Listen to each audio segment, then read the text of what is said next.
Champions are a subclass of fighter for people that love smashing things and don't need it to be too complicated. At the heart of a champion is their ability to do critical hit damage whenever they roll a 19 or a 20. In other words, twice as often as other people. In other words, a 10% chance every time they roll to hit, they're gonna get a crit. Which you gotta admit is pretty fun. But is it fun enough? So let's see how a champion could be built. There are lots of different ways, but hey, for this example, we are only using the player's handbook.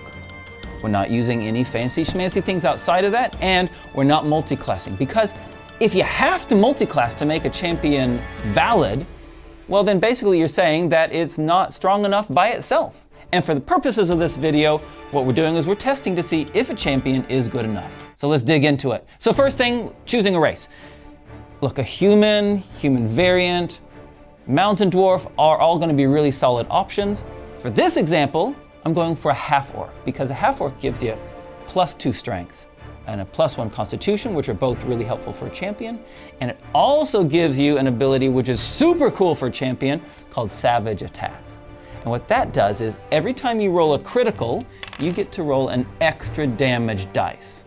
And that makes a lot of sense with champions because, as we know, the whole point of champions roll twice as many criticals as others. Level 1. Grab great weapon fighting because when you roll a 1 or 2 on damage dice with a two-handed melee weapon, you can re-roll those dice. I'm giving this character a great sword because a great sword rolls 2d6. And if you get to re-roll 1s and 2s, your chances of getting big damage is just much higher.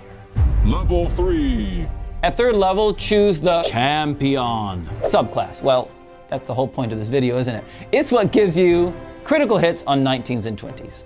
Level 4. At level 4, you get a stat increase or you can choose a feat. I recommend at level 4, you go for a strength increase to get a bigger chance to hit and more damage. Level 5.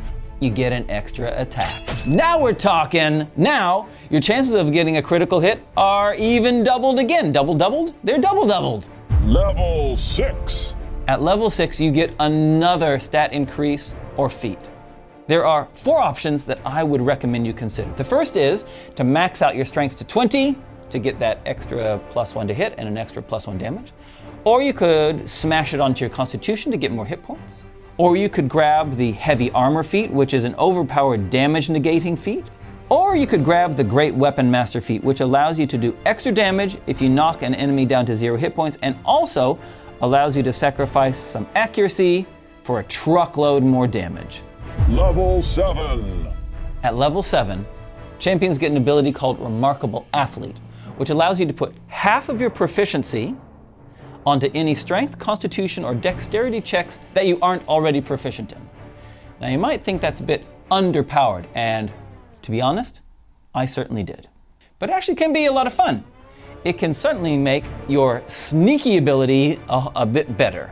A whole lot better, maybe not, but a little bit better. It improves your sleight of hand.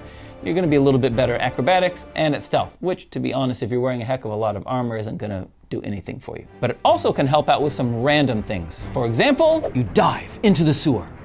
Make a con check to see how long you can hold your breath. I get to add half my proficiency because I am a champion.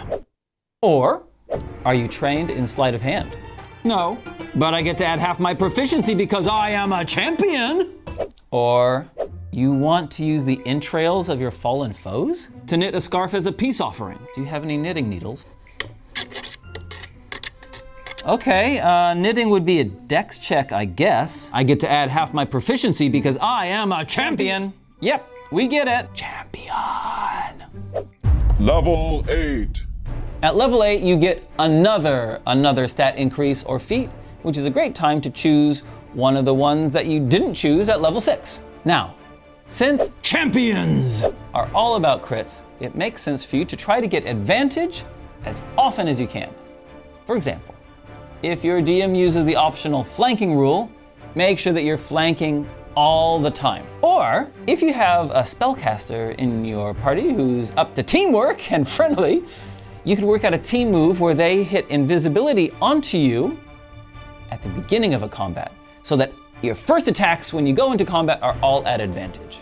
To see how devastating this could be just at 5th level, check this out. The demon materializes in front of you. I cast invisibility on my friend, the 5th level half-orc champion.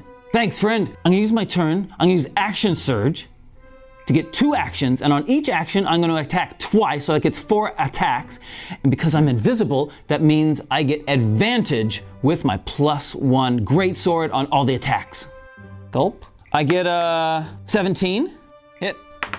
I roll a 19, a critical 19. Yep, hit. Get a, just a 13, miss. And a 17. That's another hit, so 2 hits and a crit. That's 2d6 plus 5 for each of the normal hits. That's 4d6 plus 10. And another 4d6 plus 5 for the crit, plus another d6 on crits because I'm a half-orc, equals 9d6 plus 15. Oh, and because I'm a great weapon fighter, I get to reroll all the 1s and 2s. And that is, oh yeah, baby. 6 times 4 is 24. 34, 44, 45 plus 15, 60 points of damage. The demon runs away. Go teamwork! So that is the champion fighter subclass from D&D. Simple, but super fun. But is it fun enough? What do you think? Would you make a champion? Do you already have one? Hey, leave your comments down below and don't forget to subscribe. Catch you next time.